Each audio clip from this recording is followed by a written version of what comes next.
दंडवत भो।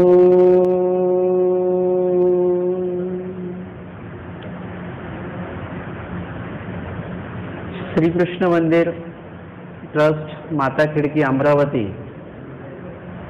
या ठिकाणी संपन्न होत असलेला हा संकल्प ब्रह्मविद्या निरूपण सोहळा आजच्या सत्रामध्ये आपण स्मृतीस्थळाच्या 124 पासूनच्या पुढच्या स्मृती आपण घेत आहोत। विजनी काळ व्यतिरिके चर्चा करणी केशव पंडिता शिक्षापण। म्हणजे विजनाचा काळ संपन्न झाल्यानंतरही ज्ञान चर्चा करत असलेले केशव आणि पंडित बास यांना भटोबासांनी शिक्षापन केलेलं आहे। एक दिसू केशव पंडित मुख्य विजनी बैसले असती। एकदा केशववास आणि पंडितबास हे विजनी बसलेले होते। तेच कोण कैसे अनुष्ठानी बैसले आहे म्हणून भटोबास विजने पडताळीत आले। आणि परमार्गाचा असा नियम आहे की सकाळच्या सत्रामध्ये अध्ययन असतं। एक तर सकाळी लवकर उठल्यानंतर आपलं जे नित्य स्मरण आहे ते स्मरण घडलं पाहिजे। त्यानंतर आपला प्रातःविधी आहे वगैरे तो आटोपल्यानंतर विशेष देवपूजा वंदन झाल्यानंतर मार्गाचा घोक हा प्रकार असतो। म्हणजे अभ्यास जे काही सूत्रपाठ या ग्रंथावर वचन संबंध असेल किंवा टीका शंका प्रयोग आदी जो काही अभ्यास असेल अध्ययन असेल ते अधिकरणांकडनं घेतलं जातं। आणि तो अभ्यास घेतल्यानंतर मग विजनाला जावं लागतं। म्हणजे आज जे आपण अध्ययन ऐकलेलं आहे, आज जो अभ्यास आपण आज घेतलेला आहे त्याचं चिंतन करायचं आहे, त्याचं अध्ययन करायचं आहे, त्याची उजळणी करायची आहे, ते पाठांतर करायचं आहे।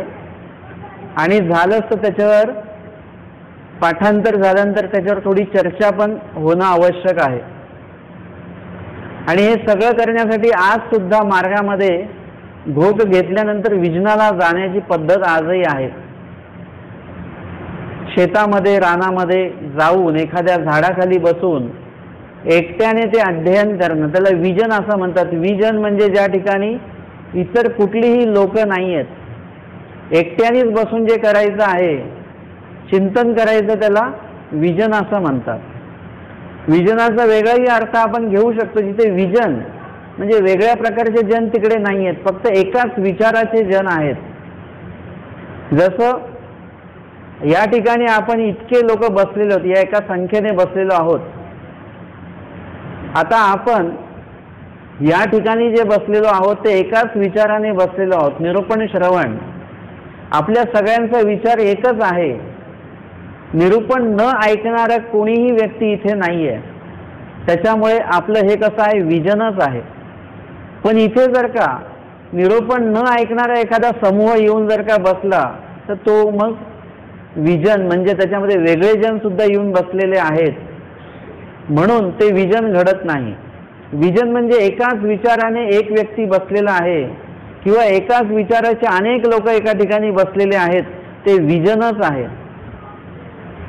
जिथे अन्य जन नाहीत ते विजन। आणि अशा पद्धतीने विजनाला बसण्याचा जो विधी आहे यामध्ये आज आपण काय ऐकलं त्याचं पाठांतर आहे, त्या संदर्भातलं चिंतन आहे, त्या संदर्भातलं चर्चा मंथन आहे, या सगळ्या गोष्टी त्याच्यामध्ये येतात।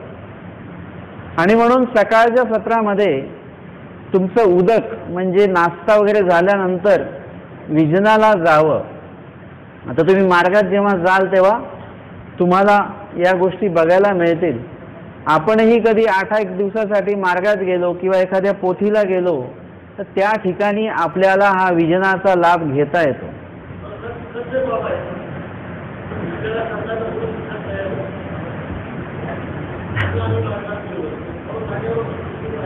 हो, कधी कधी पट्टीवर सुद्धा विजन होत राहतं, स्मरण होत राहतं.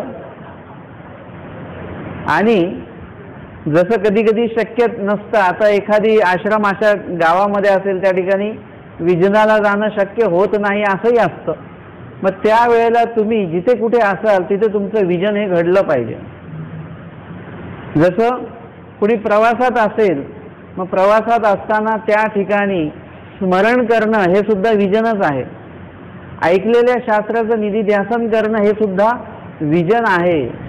तुम्ही घरामध्ये बसल्या बसल्या एखादं पुस्तक तुम्ही चाळता आहात, स्मृती एखादी वाचता आहात आणि त्याच्यावर उजळणी करता आहात, त्या संदर्भामध्ये एखादं लीळा चरित्रातलं एखादी लीळा तुम्ही संदर्भ म्हणून वाचता, एखादं वचनाचं विश्लेषण तुम्ही वाचतात, हे सुद्धा काय आहे? विजनच आहे. म्हणजे जनलोकांपासून आपण आपला संपर्क तोडून परमेश्वर शास्त्राशी आपण जोडल्या जाणं, याला विजन असं म्हणतात. अजून एक तिसरा अर्थ तुम्हाला याच्यातनं मिळालेला आहे. याचा तिन्ही याच्यातनं आपल्याला एकच अर्थ, एकच त्याच्यातनं प्रयोग बघायला मिळतो की आपण उपस्थित जे कोणी असतील, गर्दी असेल, अन्यजन असतील, अन्य वार्ता करणारे लोक असतील, यांच्यापासून आपण डिस्कनेक्ट व्हायचं, त्यांच्या संपर्कात राहायचं नाही. जसं मी काल जी भविष्यवाणी केलेली होती ती आज खरी ठरली की नाही? इकडे आल्यानंतर स्मरण चालू होतं का? खूप लोकांची बोलणं बडबड सुरू होतं. खरं तर इथे मी लांबून मीच एकटा इथे बोलायला आलेलो आहे. बाकीच्यांनी आता ऐकण्याची भूमिका एक सध्या ठेवायची, निरूपण चालू असेपर्यंत. आपण काल म्हटलं होतं की इथे आल्यानंतर काय करायचं? स्मरण करायचं, शांतता ठेवायची. परंतु ती शांतता भेटली नाही, ऐकायला मिळाली नाही. परंतु काही लोक होते अशी की जे स्मरण करत होते, त्यांच्या बाजूला कोणीतरी बसून बोलता आहे, परंतु ते गाठी घेऊन ते विजन करत होते. आता तुम्ही या लोकांतामध्ये हे कोणी अन्यवार्ता करत आहेत इथेच बसून, तर त्यांच्याशी आपण न बोलणे आणि आपण शास्त्रासोबत बोलणे, शास्त्राचं बोलणं, शास्त्राचं आठवणं, देवाचं नामस्मरण करणं आणि या सगळ्या अन्यवार्ता करणाऱ्यांपासून आपण स्वतःला वेगळं ठेवणं, हे सुद्धा एक प्रकारचं विजन आहे. दोषयुक्त लोक आहेत, अन्य वार्ता करणारे लोक, त्यांच्यापासून आपल्याला स्वतःला वेगळं करून घेता आलं पाहिजे. माझ्यासमोर किती लोक अन्य वार्ता करत असतील तर मी अस्वस्थ होत नाही, कारण की मी स्वतःला काय करतो? वेगळं करून घेतो.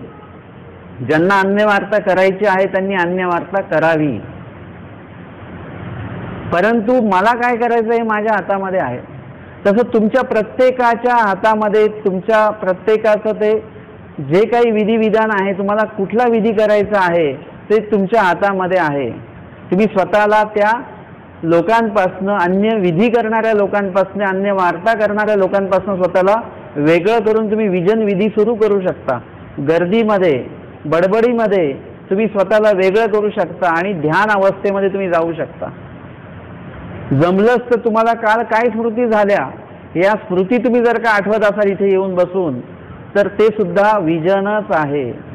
देवाला आठवणं आणि देवाच्या परिवाराला आठवणं, येथीच्या कथा वार्ता करणं, श्रवण करणं, चिंतन करणं, आठवणं, त्यांचं श्रवण, चिंतन, मनन, निधिध्यासन करणं, हे सगळं विजनच आहे. आणि असं हे विजन आचार्यांच्या त्या गुरुकुळामध्ये सुरू आहे. आणि आचार्य भटोबा स्वतः कोण कशा प्रकारे विजन करता आहे, कोण कुठे बसलेला आहे, कोण कसं बसलेलं आहे, विजन सुरू आहे की नाही, की कुणी गप्पा मारतंय, कुणी अन्य वार्ता करतंय, हे विजन पडताळण्यासाठी, विजन पडताळणे म्हणजे विजन तपासण्यासाठी कोण कसं विजन करतंय, आचार्य आमचे त्या ठिकाणी आलेले आहेत. आणि मग केशव पंडित मुख्य विजनी बैसले असती. केशवबास आणि पंडितबास हे मुख्यत्वे आणि बाकीचे अनुषंगिक म्हणजे आता नव्याने आलेले काही साधक असतील वगैरे ते त्या ठिकाणी आहेत. आणि आमचे आचार्य त्या ठिकाणी विजन पडताळण्यास आले. तव पंडित केशोबास विजनी बैसोनी सकाळीची दे घे म्हणून थोरे जिज्ञासा करीत होते. आणि तेवढ्यामध्ये आचार्यांना लक्षात आलं, दिसलं, ऐकायला मिळालं की केशोबास आणि पंडितबास जे आहेत हे सकाळी सीची म्हणजे सकाळचं सत्र आहे, तर त्याच वेळामध्ये सकाळचा वेळ कसा असतो, सात्विक असतो. जसं जसं दिवस उजाडतो, जसं जसं ऊन वाढत जातं, जसं जसं सूर्य वर येत राहतो, तसं तसं तामस काळ जो आहे तो वाढत वाढत वाढत वाढत जातो. तुम्ही सकाळी 3ला उठाल त्यावेळी जी निर्दोषता असेल कालावधीमध्ये त्या तर तो जो कालावधी आहे तो सात्विक आहे, कारण त्या वेळामध्ये सगळे जण झोपलेले आहेत, कोणी उठलं नाही. जसं जसं लोक उठायला लागतात, वातावरणामध्ये हालचाल करायला लागतात, तशी वातावरणामधली हिंसा वाढत वाढत वाढत जाते. तुम्ही सुद्धा बघा, घरी तुम्ही एकटेच उठलेला असाल, तुम्हाला सात्विकता तिकडे जी जाणवते, तेच घरातली दुसरी व्यक्ती उठली की थोडीशी हालचाल होते वगैरे, तुम्ही थोडे अस्वस्थ होता. अजून एक जण उठले, घरातले सगळे उठले की गोंधळ वाढतो, हालचाल वाढते, घरातली हिंसा वाढते, त्याच्यामुळे तामसपणा वाढतो, आपली स्वस्थता थोडी थोडी थोडी कमी कमी कमी कमी होत जाते. तुम्ही अनुभव घेऊन बघा. तसं दिवस जेव्हा उजाडतो त्यावेळेस त्या काळातली सुद्धा सात्विकता कमी होऊन तामसपणा वाढत जातो, राजसपणा वाढत जातो, हिंसकपणा वाढत जातो. म्हणून सकाळच्या सत्रामध्ये शक्यतो जास्तीत जास्त चिंतन घडलं पाहिजे. जास्तीत जास्त प्रमाणामध्ये एकट्याने बसून आपण जे नामस्मरण आहे, लीळास्मरण आहे, मूर्तीस्मरण आहे, चेष्टास्मरण आहे ते आपण केलं पाहिजे. त्या कालावधीमध्ये तुम्ही जास्तीत जास्त प्रमाणामध्ये ध्यान अवस्थेमध्ये सहजपणे जाऊ शकता. जसं जसं दिवस उजाडत जातो, वाढत जातो, तसं तसं आपली ध्यान अवस्थेतली जी काही बैठक आहे ती कमी कमी होत जाते. नंतर तुम्ही ध्यान सहजासहजी लावू शकत नाही, स्मरणामध्ये मन तुमचं सहजासहजी लागू शकत नाही. म्हणून आश्रम व्यवस्थेमध्ये सुद्धा सकाळीच घोक देण्याची पद्धत आहे, जेणेकरून तुमची ती वेळ सात्विक आहे, तुमचं अंतकरण सात्विक आहे, विचार सात्विक आहेत. आणि त्या कालावधीमध्ये जर का आपण अध्ययन केलं, स्मरण चिंतन केलं, ते जास्तीत जास्त लेखी लागतं. म्हणून या ठिकाणी सकाळच्या सत्रामध्येच चिंतन म्हणजे शांततेत झालं पाहिजे, जास्तीत जास्त मनन चिंतन झालं पाहिजे. परंतु पंडितबास आणि केशवबास हे सकाळी सीची देघे म्हणून थोडे जिज्ञासा करीत होते. सकाळच्या सत्रामध्येच त्यांनी काय केलेलं आहे, चर्चा मंथन सुरू केलेलं आहे. हे कालच्या ज्या पोथीमध्ये आपण जे ऐकलं ते अशा प्रकारचं होतं. ते म्हणतात नाही असं होतं, ते म्हणतात मग ह्याला हे वचन बाधा येतो, ते म्हणतात मग त्याला हे वचन पूरक आहे, पण त्या लिळेत तर असं सांगितलेलं आहे. अशी चर्चा व्हायला लागली. दे घे म्हणजे ह्यांनी एखादं प्रमाण द्यायचं आणि त्यांनी सुद्धा एखादं प्रमाण द्यायचं, ह्यांनी ते प्रमाण खोडायचं, त्यांनी ते प्रमाण मांडायचं, अशा प्रकारची चर्चा सुरू झाली. मुळात म्हणजे तो जो काळ आहे सात्विक काळ हा चर्चेचा नाही. हा कालावधी कसा आहे, चिंतनाचा कालावधी आहे, स्मरणाचा कालावधी आहे. म्हणून त्या कालावधीमध्ये शक्यतो चर्चा मंथन करू नये. एक विशिष्ट वेळाने तुम्ही काय करू शकता, नंतर मग चर्चा मंथन करू शकता. आणि चर्चा मंथन हे विजनानंतर करणं हे जास्त संयुक्तिक आहे. कारण की तुम्ही सकाळच्या अभ्यासावर जे चिंतन केलेलं आहे, जे पाठांतर केलेलं आहे, ते चिंतन करत असताना काही गोष्टी तुम्हाला त्याच्यात नाही समजल्या की मग नंतर त्या संदर्भामध्ये तुम्हाला चर्चा मंथन नंतर करता येतं. शेवटचा 1 तास जो आहे त्याच्यामध्ये तुम्ही ते गोष्ट ठेवू शकता की बाबा स्वामींनी हे वचन सांगितलेलं, मग ह्याला कुठली लीळा प्रमाणे येते किंवा कुठलं वचन, कुठला अजून दृष्टांत प्रमाण येतो, अजून काय काय याच्यामध्ये संयुक्तिक गोष्टी येतात, कुठल्या कुठल्या गोष्टी पूरक याच्यासाठी येतात. असं चिंतन, असं चर्चा मंथन आपण नंतर करू शकतो. अध्ययन करत असताना या लीळेमधलं हे वाक्य समजलं नाही किंवा हे वाक्य जे आहे याला हे वचन बाधक ठरतं, हे साधक ठरतं, अशा प्रकारची चर्चा आपण तुम्ही नंतर करू शकता. म्हणून चर्चा मंथन हे नंतरच्या सत्रामध्ये ठेवलं पाहिजे. सुरुवातीच्या सत्रामध्ये फक्त मनन झालं पाहिजे, चिंतन झालं पाहिजे. आणि म्हणून भट्टोबासांनी हे जेव्हा बघितलं की सकाळी सकाळी त्यांची चर्चा चालू झालेली आहे, भट्टोबासा ते आल्या ही न देखती, आणि आमचे आचार्य त्या ठिकाणी आले. आल्यानंतर आचार्यांची उपस्थिती त्यांना जाणवली पाहिजे होती, आचार्य आलेले आहेत म्हणून. परंतु तरी सुद्धा त्यांना आचार्य आले हे सुद्धा त्यांच्या लक्षात आलं नाही. अर्थातच त्या ठिकाणी चर्चा अशा पद्धतीची असावी, आपण विधीमध्ये एखाद्या जेव्हा असतो, विधी एखादा आचरण करत असतो, त्यावेळेला आपलं नुसतंच विधीकडे लक्ष नको पाहिजे, अविधीकडे पण लक्ष पाहिजे. कुणी आलं तर त्यांच्याकडे लक्ष पाहिजे. त्या ठिकाणी काही त्या ठिकाणी जे काही बदल घडतात त्यामध्ये सुद्धा बदल पाहिजे. एखादा संकेत त्या ठिकाणी आपल्याला मिळतो तर त्याच्यामध्ये सुद्धा आपल्याला त्याकडे सुद्धा आपल्याला लक्ष असलं पाहिजे. सगळ्या ठिकाणी लक्ष असलं पाहिजे. आणि एक विधी करत असताना त्या विधीमध्येच विलीन होऊ नये, तर त्या विधीमध्ये विलीन होत असताना, झालेला असताना सुद्धा इतर विधींचं पण भान ठेवलं पाहिजे. आमचे स्वामी सांगतात की वृत्ती अधीन न व्हावे, स्थिती अधीन न व्हावे. वृत्ती अधीन न व्हावे म्हणजे अधिकारापेक्षा अधिक आचार पण करायचा नाही, अधिकारापेक्षा हीन आचार सुद्धा करायचा नाही, धृतीचा आचार सुद्धा नाही करायचा. आणि स्थिती अधीन न व्हावे म्हणजे त्या एकाच विधीमध्ये विलीन व्हायचं नाही, एका विधीमध्ये विलीनही होऊन इतर विधींचं भान ठेवलं पाहिजे. म्हणजे स्मरणाला बसली ती व्यक्ती आणि इतकी तल्लीन झाली की संध्याकाळचे 5 वाजून गेले, भिक्षा अवसर जो आहे, भिक्षा विधीचा वेळ सुद्धा टळून गेला. तसं चालत नाही. त्यामध्ये एखादे अभ्यागत आलेले आहेत तर अभ्यागतांचं पण श्रमनिवृत्ती झाली पाहिजे, सेवा झाली पाहिजे, त्याकडे सुद्धा लक्ष असलं पाहिजे. एखादा अविधी त्या ठिकाणी उपस्थित होतो, त्या अविधी उपस्थित होतो तर त्याकडे सुद्धा लक्ष ठेवणं आवश्यक आहे. म्हणजे विजन करत असताना तुम्हाला फक्त विजन एके विजन नाही चालत, तर त्यामध्ये तुम्हाला बाकीच्या गोष्टींकडे, विधी अविधी या सगळीकडे लक्ष ठेवावं लागतं. म्हणून तर उंच मठामध्ये असताना स्वामींनी, सगळेजण उंच मठामध्ये आहेत, अन्यवार्ता चालू आहे, आणि त्यावेळेला आमचे स्वामी दुपारची वामकुक्षी होऊन मग स्वामी उंच मठाकडे जातात. आणि उंच मठाची जी चौकट आहे त्या चौकटीच्या आड स्वामी उभे राहतात. जर का तुम्ही उंच मठामध्ये त्या चौकटीच्या इथे उभं राहिलात तर डाव्या बाजूचा जो भाग आहे तिथे लोपे स्थान लिहिलेलं आहे, तिथे आमचे स्वामी लपले म्हणजे आड उभे राहिले असे. आतमधल्या चर्चेची चाहूल घेतली की काय आतमध्ये काय बोलतायत, आणि आतमध्ये काय सुरू होतं, अन्य वार्ता सुरू होती, जशी आपली चालू होती तशी. आणि मग स्वामींनी ते ऐकलं आणि स्वामी बाहेर बीजे करतात, म्हणजे आतमध्ये जात नाही. जर का धर्मवार्ता चालू असती तर काय झालं असतं, स्वामी उंच मठामध्ये गेले असते. पण अन्य वार्ता चालू असल्यामुळे परत स्वामी मागूत वावली आले, परत गेल्या पावलानिशी परत आले, राजमठात बसले.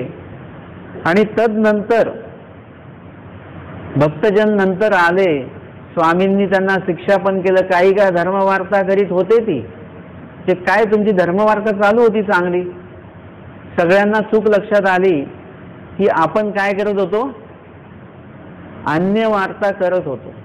कोणाच्या लक्षात आली चूक, त्यांच्या लक्षात आली. आता चूक लक्षात आली आणि मग स्वामींनी त्यांना सांगितलं की तुम्हापसीवरी कोण चांगलं, ढोरे चांग, गुरढोरं चांगली आहेत की ज्याची खाती त्याची रोवण पिती. जे खातात तेच रवंत करतात.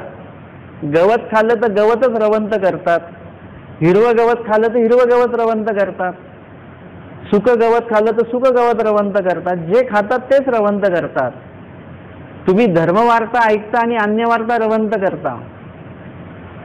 स्वामींनी त्यांना शिक्षा पण केलं की धर्मवार्ता ऐकली तर मुखामध्ये काय पाहिजे,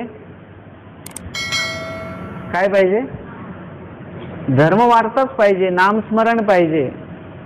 आपण एखाद्याला जर का कोणीतरी सरलंय आणि तिकडे आपण गेलो त्यांची अंतिम विधी करण्यासाठी, तर तिथे आपण कुठल्या गोष्टी करतो? त्या व्यक्तीच्या संदर्भात गोष्टी करतो, मृत्यूच्या संदर्भात गोष्टी करतो, त्या आजाराच्या संदर्भात बोलतो. प्रसंग जो आहे तेच वाक्य आपल्या मुखामध्ये असतात. आपण एखाद्या इतर कुठल्या ठिकाणी जर का गेलो तर त्या ठिकाणी सुद्धा आपल्या मुखामध्ये तेच विषय असतो. परंतु आपण एखाद्या ठिकाणी निरूपणाला जर का गेलो तर आपल्या मुखामध्ये काय पाहिजे? तिथलंच निरूपणाचाच विषय पाहिजे ना. आज स्मृती कुठल्या होणार आहेत, काल कुठल्या झाल्या, अशा प्रकारचं काहीतरी आपलं चिंतन असलं पाहिजे. आपण एकमेकांशी बोला, पण काय बोलायचं आहे? स्मृती संदर्भातच बोलायचं आहे. बघा, आठवतात का काल कुठल्या कुठल्या स्मृती झाल्या? आठवतात का? आपल्याला आठवल्या पाहिजेत. म्हणजे जिथे जाल तिथे तो विषय आला पाहिजे. तसंच आमचे स्वामी सांगतात की धर्मवार्ता ऐकल्यानंतर तुम्ही काय केलं पाहिजे? धर्मवार्ताच त्या ठिकाणी बोललं पाहिजे, तेच चिंतन तुम्ही केलं पाहिजे. आणि म्हणून या ठिकाणी स्वामींनी त्यांना ते शिक्षा पण केलं, या ठिकाणी तो विधी विहित केला आणि धर्मवार्ताच करा असं सांगितलं. आणि त्या लोकांना ते वचन काय झालं? पाठ झालं. ते वचन, त्याचा अर्थ त्यांना कळाला. आणि तिसरी गोष्ट काय झाली? काय झालं तिसरं? काल सांगितलं होतं, वचन पाठ झालं, बीजरूप झालं. बरोबर आहे, बीजरूप झालं. म्हणजे वचन पालन सुद्धा त्यांनी सुरू केलं. बीजरूप होणे म्हणजे आचरणात आणणे. आणि दुसऱ्या दिवशी मग उंच मठामध्ये बसलेले आहेत स्वामी. तिथे जाऊन परत आतमध्ये काय चर्चा चालू ते ऐकतात. त्या ठिकाणी काय चालू असतं? धर्मवार्ता सुरू असते. आणि स्वामींना बरं वाटतं की आज धर्मवार्ता सुरू आहे, वचन यांनी पालन सुरू केलेलं आहे. आणि तदनंतर स्वामी आतमध्ये जातात, पण ते लोक धर्मवार्तेमध्ये एवढे गुंग झालेले असतात की स्वामी आले हे त्यांना कळतच नाही, लक्षात येत नाही स्वामी आलेत, याकडे त्यांचं लक्षच नाही. अर्थात तो उंच मठाचा विभाग किती आहे बरं? आतमधलं क्षेत्रफळ किती आहे?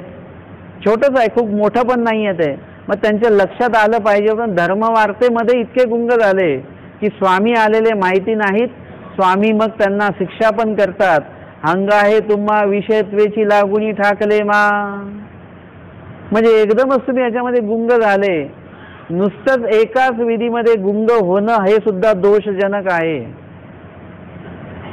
म्हणजे स्मरण तुम्ही करत आहात, स्मरण चालू आहे, तेवढ्यामध्ये कुणी अभ्यगत आले तर आपलं काय काम आहे?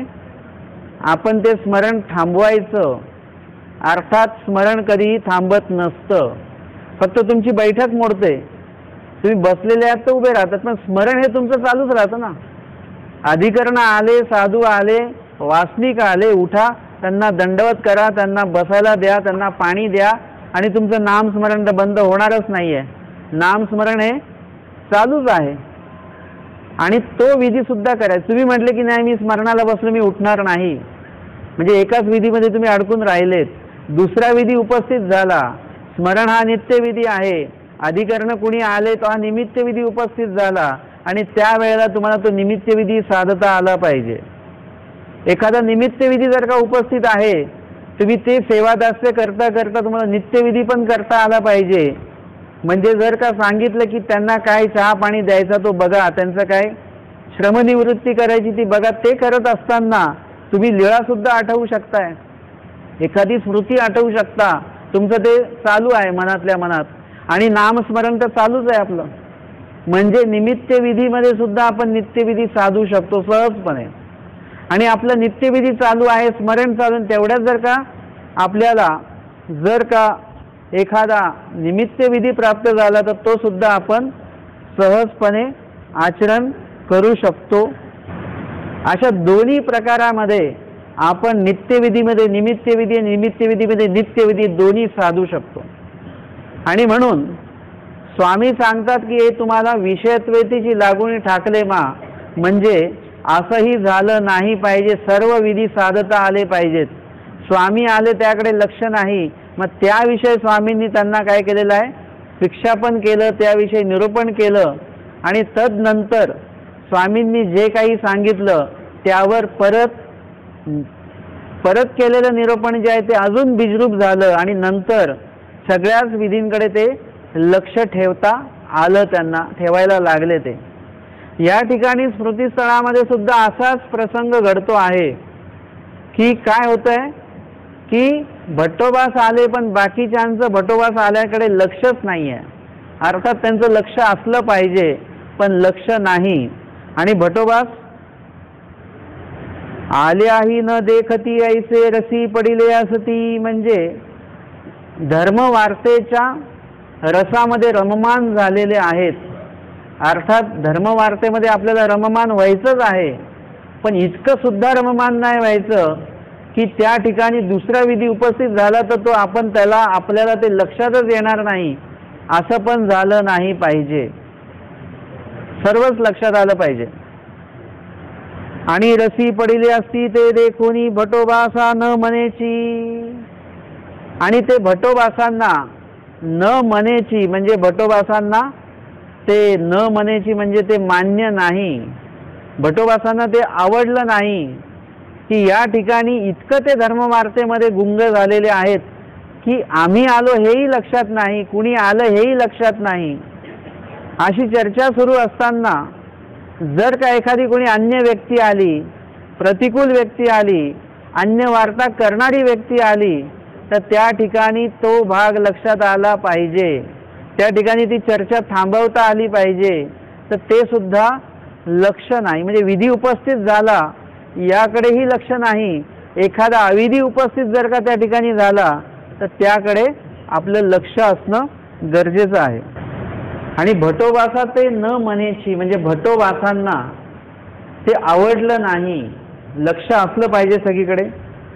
भटोबासी म्हटले हांगा तुम्ही सर्व काळ एकमेका कैसा वाद विवादूची करिता. भटोबास त्यांना म्हणतात तुम्ही धर्मचर्चा केली पाहिजे. जसं आपण कालच्या सत्रामध्ये बघितलं, सुख श्रेय आणि शृंगार. तुम्ही जी धर्मवार्ता करता त्याच्यामध्ये सुख श्रेय आणि शृंगार तिन्ही प्राप्त झालं पाहिजे, त्याला धर्मवार्ता असं म्हणतात. परंतु धर्मवार्ता करत असताना हे सगळं तारतम्य बघितलं पाहिजे की एखादी व्यक्ती जर का काही प्रमाण देते आहे, वचनाचं प्रमाण देते आहे, तर त्या वचनाच्या प्रमाणाला धरूनच आपण काय केलं पाहिजे, त्या चर्चेमध्ये सहभाग घेतला पाहिजे की त्यांनी जे प्रमाण दिलं ते कसलं आहे, वचनाचंच आहे ना. आपण त्याला खोटं म्हणू शकतो का? नाही म्हणू शकत. जसं मागे आम्ही हे केलं की अक्षता व्हायच्या नाहीत. तुम्ही म्हणाले बाबा काहीतरी प्रत्येक वेळी नवीन नवीन आणतात. आम्ही हे केलं की अक्षता व्हायच्या नाहीत. आता का नाही व्हायच्या? त्याला वचन प्रमाण द्यावं लागेल ना मला.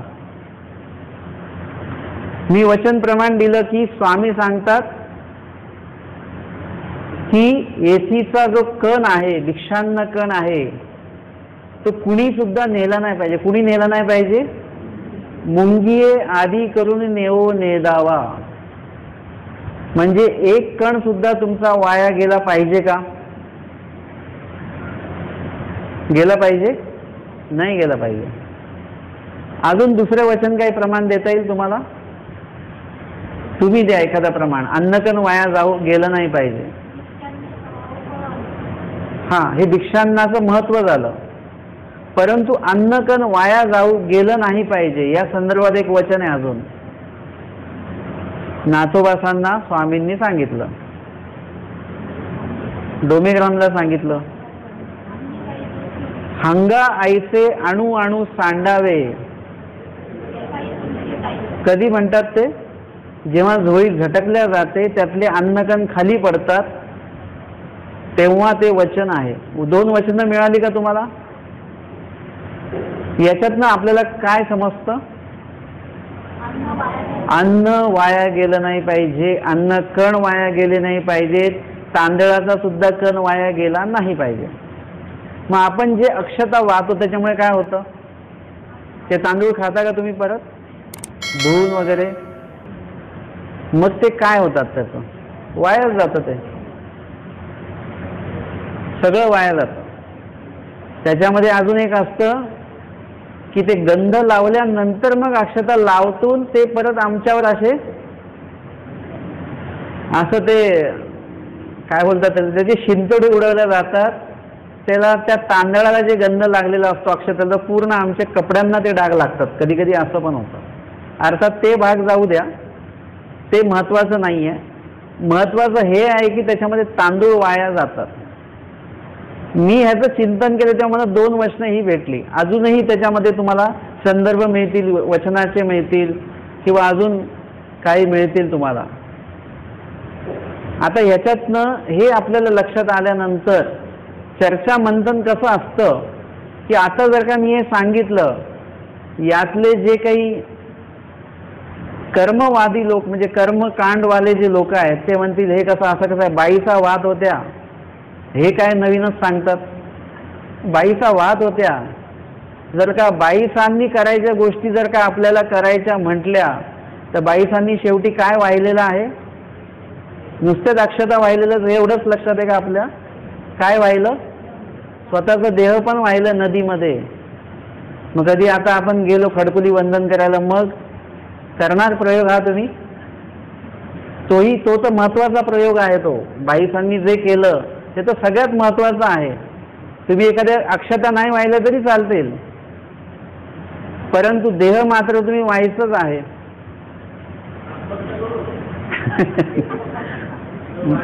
नाही, बाईसांचं प्रमाण जर का देत असतील, अक्षता बाईचा वाहत होत्या म्हणून आम्ही वाहू असं जर का प्रमाण देत असू तर मग तो पुढचा अर्थ आपण लावतो आहोत.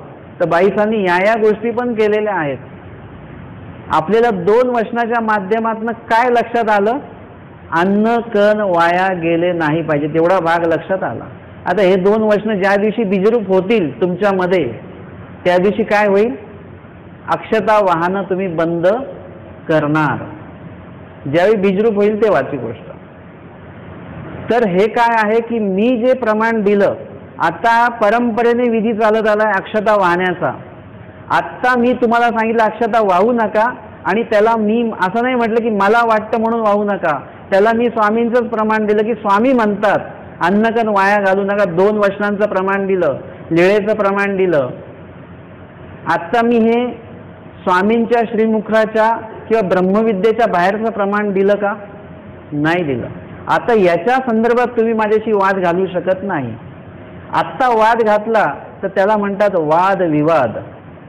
परंतु जर का त्या संदर्भात तुम्ही चर्चा केली, मी पण वचनाचं प्रमाण दिलं, परत तुम्ही दुसरं वचनाचं प्रमाण द्या, याला म्हणतात चर्चा मंथन, परस्पर मंथन आहे.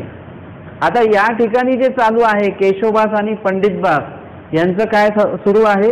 सतत काहीतरी एकमेकांना, त्यांनी हे मत मांडलं की त्यांनी ते मत मांडावं म्हणून आचार्य म्हणतात सतत तुम्ही वादविवादच का करता? एखाद्या वेळेस एखाद्याने एखादं मत मांडलं तर ते जर का वचनोक्त असेल, लिळेचं प्रमाण त्याला असेल, दृष्टांताचं प्रमाण असेल, तर ते मान्य सुद्धा करता आलं पाहिजे ना आपल्याला.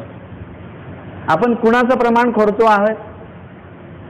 आत्ता जर का तुम्ही मला खोडलं, अक्षता वाहिल्याच पाहिजेत, तर ते तुम्ही माझं प्रमाण खोडत नाही, कारण ते प्रमाण मी दिलेलंच नाहीये. ते चक्रधर स्वामींच्या श्रीमुखीचं प्रमाण तुम्ही मोडतायत. हे वचन माझं नाहीये, ते देवाचं आहे. म्हणून हा एक भाग लक्षात आला पाहिजे की आपण खोडतोय काय, आपल्याला ते पण लक्षात आलं पाहिजे. आपण लीळा खोडतोय का वचन खोडतोय, श्रीमुखीचं एखादं वाक्य खोडतोय, नेमकं खोडतो काय आपण? आपल्याला वाटतं की आपण यांना विरोध करतोय, ऍक्च्युली त्यांना विरोध नसतो, तो स्वामींच्या वचनाला विरोध असतो. म्हणून धर्मवार्तेमध्ये काय झालं पाहिजे, आपल्याला नवीन अर्थ प्राप्त झाला पाहिजे आणि समोरच्यांना सुद्धा एखादं विधिविधान आपल्याकडनं त्यांना सुद्धा गेलं पाहिजे. धर्म चर्चेमध्ये दोघांचाही लाभ झाला पाहिजे, उभयांचा. आपल्यालाही काहीतरी प्राप्त झालं पाहिजे आणि त्यांना सुद्धा काहीतरी प्राप्त झालं पाहिजे. कधी कधी आम्ही म्हणजे कधी कधी ग्रस्त मंडळी जे काही प्रश्न करतात, तो प्रश्न ऐकल्यानंतर आमच्या लक्षात येतं की ह्या दृष्टिकोनातून आम्ही ही लीळा कधीच बघितली नाही किंवा हा प्रश्न आम्हाला कधीच पडला नाही. त्या ग्रस्त व्यक्तीने त्या दृष्टीने विचार केला आणि त्या दृष्टीने तो प्रश्न केला आणि त्याच्यातनं लक्षात आला की बरोबर आहे, हे पण एक दृष्टिकोन आहे बरं का. म्हणजे आम्हाला सुद्धा घेण्याची वृत्ती असली पाहिजे, घेता आलं पाहिजे. तुमच्या प्रश्नातनं आमचाही फायदा झाला पाहिजे, म्हणजे आमच्याकडे सुद्धा नवीन विचार आला पाहिजे. आमच्या उत्तरातनं तुम्हाला सुद्धा नवीन काहीतरी अर्थ प्राप्त झाला पाहिजे. म्हणजे देवाणघेवाण होणं याला चर्चा मंथन म्हणतात. परंतु काही मंडळी अशी असतात की ते सतत एखादा विषय घेतला की तो एकच प्रश्न सगळ्यांना केल्या, अर्थात त्याचं उत्तर मिळालेलं असतं, वचनोक्त उत्तर मिळालेलं असतं, तरी सुद्धा तोच प्रश्न केला जातो. जसं त्यातनं आपल्याला मिळत मात्र काहीच नाही. चर्चा ही अशा प्रकारची असली पाहिजे की त्याच्यातनं सुख, श्रेय आणि शृंगार या तिन्ही गोष्टी प्राप्त झाल्या पाहिजे. सात्विकता त्या चर्चेमध्ये असली पाहिजे, त्या चर्चेतनं आनंद प्राप्त झाला पाहिजे, गोमट प्राप्त झालं पाहिजे, नवीन विधी प्राप्त झाला पाहिजे, तर ती चर्चा उपयुक्त ठरते. नाहीतर काय होईल, कुणीतरी ते म्हटलं की साधनापेक्षा साध्य उत्तम आहे. ते आलेले आमच्या एका सत्संगामध्ये, ते म्हणतात आम्ही साधनाला महत्त्व देत नाही, आम्ही साध्यालाच महत्त्व देतो. म्हटलं तुमचं म्हणणं एकदम बरोबर आहे, साध्यालाच महत्त्व दिलं पाहिजे आणि साध्यालाच लक्ष ठेवून आपण साध्याकडे गेलो पाहिजे. पण साध्याकडे जाणार कसं? साध्याकडे जायला काय लागेल? तुमचं साध्य आहे की माता खिडकी मंदिरामध्ये आपल्याला पोहोचायचं आहे 7च्या आधी, हे तुमचं साध्य आहे, बाकी कुठलं साध्य नाही. पण साध्य करण्यासाठी तुम्हाला यावं लागेल इकडे. कसं येणार तुम्ही? तुम्हाला पाय पाहिजेत, म्हणजे चालता आलं पाहिजे तुम्हाला, तुमच्याकडे काही वाहन पाहिजे, सोबत पाहिजे, तर तुम्ही येऊ शकता. म्हणजे साध्यच महत्वाचं आहे, हे चुकीचं नाही आहे, बरोबरच आहे. पण साध्याकडे जायला साधन तर पाहिजे की नाही काहीतरी. ते चहा पीत होते, चहा पीत बोलत होते ते. मी त्यांना, म्हणजे आता त्यांना काही प्रमाण दिल्यानंतर सुद्धा ते ऐकायला तयारच नाही. आता प्रमाण दिल्यानंतर तर ऐकलं पाहिजे की नाही. त्यांना मी म्हटलं बघा, आम्हाला तुम्हाला चहा द्यायचा आहे, चहा हे आमचं साध्य आहे आणि तुमचंही साध्य आहे, परंतु सरळ त्या पातेल्यातनं तुमच्या घशात तर चहा ओतू शकतो का आम्ही? ओतता येईल का सांगा? त्यासाठी काय करावं लागेल? कप द्यावा लागेल. कप हे काय आहे? साधन. चहा हे काय आहे? साध्य आहे. म्हणजे तुम्हाला साध्य देण्यासाठी काहीतरी साधन तिथे द्यावं लागतं. मग त्यांना म्हटलं हे तुम्ही वचन वगैरे आणि लीळा वाचतात कशातनं? म्हटलं ते म्हणे लीळा चरित्रातनं वाचतो. म्हणजे पुस्तक हे काय आहे? म्हटलं पुस्तक हे सुद्धा साधनच आहे, वचन हे सुद्धा साधनच आहे, आचरण हे सुद्धा साधनच आहे. हे सगळे साधनाच्या उपयुक्त आपण जेव्हा त्या साधनाचा उपयोग घेतो, त्या साधनाच्या उपयोगाच्या माध्यमातून आपली योग्यता वाढते आणि योग्यता वाढता वाढता वाढता आणि मग तिथे शेवटी वचन येतं की साध्याच्या प्राप्ती साधन निवर्ते. किती स्पष्ट वचन आहे.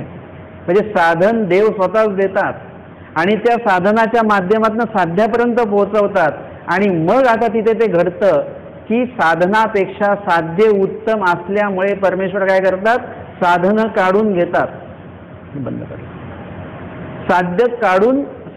साधन काढून घेतात आणि साध्य तिकडे दिल्या जातं. त्या ठिकाणी ते बरोबर ठरतं.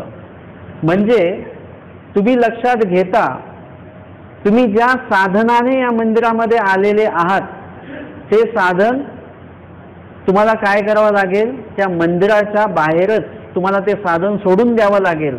आता तिथे साधन निवर्ते, म्हणजे साधन निवर्तलं. आता तुम्हाला साध्य महत्वाचं आहे, पण साध्यापर्यंत पोहोचण्यासाठी साधन महत्वाचं आहे. म्हणून आता जर काही प्रमाणं दिली आपण, वचनाची सुद्धा प्रमाणं दिल्या गेली, तुम्हाला लीळेची सुद्धा प्रमाणं दिली गेली, आता काय झालं पाहिजे? समोरच्या व्यक्तीने ते काय केलं पाहिजे?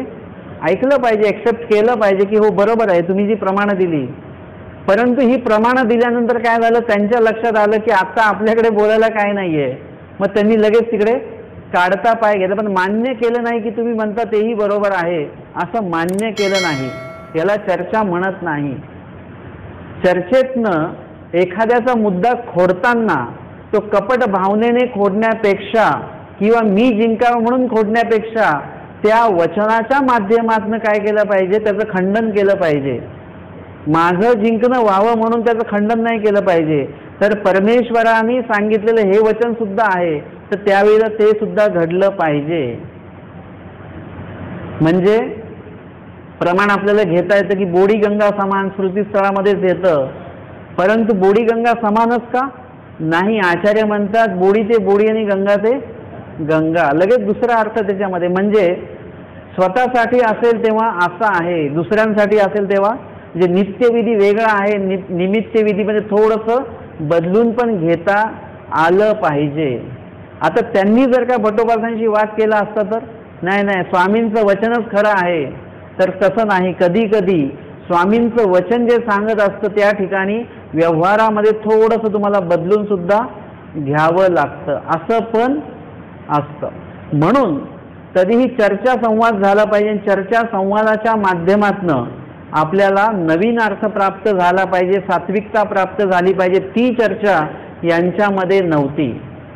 काही लोक असे बघितलेले आहेत की आयुष्यभर फक्त ज्ञान काढतात, त्यांचं आयुष्यच चर्चेमध्ये जातं. यांना हा प्रश्न, त्यांच्याकडनं ते उत्तर, पण त्यांच्याकडनं तो प्रश्न, त्यांना ते उत्तर. ते कुठेही भेटले तरी फक्त चर्चा आहे की चर्चाच करतात, ते कधी स्मरण करत नाहीत. असंही झालं नाही पाहिजे. स्मरणकाळी स्मरण झालं पाहिजे, चर्चेकाळी चर्चा झाली पाहिजे, विजनकाळी विजन झालं पाहिजे, सेवेकाळी सेवा झाली पाहिजे, नित्यविधीकाळी नित्यविधी झाला पाहिजे, निमित्तविधीकाळी निमित्तविधी का झाला पाहिजे. सगळं साधलं गेलं पाहिजे. आणि म्हणून हांगा सर्व काळ जरी चर्चाची करावी तरी देवा ते केधवा स्मराल. आणि भट्टोबास म्हणतात त्यांना आचार्य की सदा सर्वदा जर का चर्चाच करत बसले तर मग देवाला कधी आठवणार तुम्ही. चर्चेतनं काय असतं की थोडासा तो चर्चा जर का पूर्ण लीळायुक्त असेल की आज मी या लीळेचं चिंतन केलं, आमचे स्वामी डोमेग्रामला आहेत आणि त्या ठिकाणी देवाला देव निरूपण करायचं आहे, ही लीळा जर का तुम्ही सांगताय तर त्या लीळेमध्ये चर्चा सुद्धा आहे, देव आठवणं सुद्धा आहे. परंतु एकमेकांची मतच फक्त खंडन करायची असतील त्या ठिकाणी थोडंसं देव आठवण्याचा जो भाग आहे तो थोडासा बाजूला पडतो, कळत न कळतपणे. कधी कधी एखादी सेवा करत असताना सुद्धा काय होतं की आपण सेवेमध्ये तिकडे इतकं रममान होतो की त्यावेळी देव आठवण्याचा भाग थोडासा बाजूला पडतो. किंवा त्या ठिकाणी जो अविधी घडतो आहे, किडामुंगी काय पायाखाली येत आहेत, तर तो भाग लक्ष देत नाही, आपण त्याकडे अविधीकडे लक्ष देत नाही. म्हणून त्या ठिकाणी काय होतं की विधी करताना अविधी होतो. म्हणजे सदा सर्वदा चर्चाच करायची नाही, सदा सर्वदा सेवा दास्यच करायचं नाही. एखादी व्यक्ती फक्त सेवा दास्यच करते, त्यांना सांगितलं थोडं 2 ओळी वाचा सूत्रपाठाच्या, ते नाही जमत. त्यांना निळा चिंतन करा, नाही जमत. स्मरणाला बसा, झोप येते. ते म्हणतात आम्ही फक्त सेवाच मला बरी वाटते. तसं नाही झालं पाहिजे. त्यांनी थोडी सेवा पण केली पाहिजे, स्मरणही केलं पाहिजे, सगळ्या गोष्टी साधता आल्या पाहिजेत. ते म्हणतात की सदा सर्वदा जर का चर्चाच कराल तर मग देवाला कधी आठवाल तुम्ही. देवाला पण तर आठवता आलं पाहिजे ना आपल्याला. ऐसे शिक्षा पण केले, आता देवाला कसं आठवता येतं. देवाला आठवण्यासाठी तुमची एक विशिष्ट बैठकही झाली पाहिजे, शांतता असली पाहिजे, तुम्ही एकटे असले पाहिजेत, ध्यान अवस्था लागली पाहिजे, मना अंतकरणाच्या ठिकाणी पूर्ण तुम्ही केंद्रित झाले पाहिजेत. आणि त्यावेळीच जेव्हा तो देव आठवल्या जातं त्यावेळेला सर्व विसरायचं आणि पूर्णपणे चतुर्विध स्मरण त्यावेळी आपल्याला घडलं पाहिजे. अशा प्रकारचा स्मरण विधी आहे तो सुद्धा घडला पाहिजे. तो एक वेगळा विधी आहे. विजन हा एक वेगळा विधी आहे, चर्चा मंथन हा एक वेगळा विधी आहे. तिन्हीमध्ये शास्त्र चर्चाच आहे, तरी सुद्धा विजन हे एकट्याने करायचं जे आहे तर ते त्या प्रकारे त्यामध्ये ती गोष्ट सुद्धा घडणं गरजेचं आहे. आणि मग आईचे शिक्षा पण केले त्या संदर्भामध्ये सांगितलं, मग निरूपण केले आणि मग कसं असलं पाहिजे, चर्चा सुद्धा कशी असली पाहिजे या संदर्भामध्ये निरूपण त्यांनी केलं. आणि जे काळीचे ते काळी अनुष्ठान सांगितले, ज्या काळाचं अनुष्ठान त्याच काळामध्ये घडलं पाहिजे. सकाळी 3ला उठून चर्चा नाहीच करायची. सकाळी 3ला उठून फक्त देव आठवायचा. चतुर्विध स्मरण, चतुर्विध दुःख ते त्या कालावधीमध्ये झालं पाहिजे. काही लोक सांगतात की सकाळी लवकर उठा, 3ला उठा आणि आंघोळ करा. काही आवश्यकता नाही. कारण की स्नान हे देह शुद्ध करण्याचा विधी आहे. आपण कुठला विधी करणार आहोत? स्मरण. स्मरण हे काय शुद्ध करतं? अंतःकरण शुद्ध करण्याचा विधी आहे. त्याच्यामध्ये सकाळी तुम्ही उठून आंघोळ करत बसाल, कितीतरी पाणी नासेल, तुमची हालचाल कितीतरी होईल, त्याच्यामध्ये तिथला हिंसा भाग वाढेल, तामस भाग वाढेल. सकाळी उठल्यानंतर शक्यतो इतर गोष्टींमध्ये लक्ष न देता सरळ स्मरणामध्ये बसलं पाहिजे. ते म्हणतात सकाळी लवकर उठा, मग इतकी फुलं वाहा. सकाळी उठल्यानंतर 3ला फुलं वाहण्याची काहीच गरज नाही आहे. इतके विडे वाहा सकाळी, काहीच आवश्यकता नाही आहे. आपल्याला लक्षात आलं पाहिजे. स्वामी सांगतात पश्चातबारी उठा तो सारस्वत काळ, आणि त्यावेळेस तुमचं स्मरण घडलं पाहिजे. एवढंच सांगितलंय, बाकी काहीच सांगितलं नाही. तिथे स्नान नाही सांगितलं, विडा नाही सांगितलं, काही सांगितलं नाही. देव आठवता आला पाहिजे त्यावेळेला, आणि ज्या काळचं अनुष्ठान त्या काळी तुम्हाला करता आलं पाहिजे. लक्षात घ्या, आमच्या बाईचा सुद्धा ज्या आहेत ते सकाळी उठल्या की लगेच स्वामींच्या सेवेमध्ये रुजू व्हायच्या. आचार्य उठले की तोंडही धुतलेलं नाहीये, लगेच स्वामींच्या सेवेमध्ये ते रुजू झाले. हे आपल्याला लिळेंची प्रमाणपंत बघावे लागतील. आणि ज्या काळचं अनुष्ठान त्या काळी करा. मग पूजा अवसर काळी बाईचा काय करायच्या? बाहेर जाती, हातपाय धुती, तोंड धुती, सोवळे वस्त्र वेडीती. त्या काळाचा विधी त्या काळी बरोबर तो घडतो आहे. पण जो विधी उपस्थित झाला तो लगेच विधी आपण करून त्या ठिकाणी त्या विधीचा उपयोग केला पाहिजे. तर अशा प्रकारे आचार्यांनी या संदर्भामध्ये सांगितलं. दंडवत हो.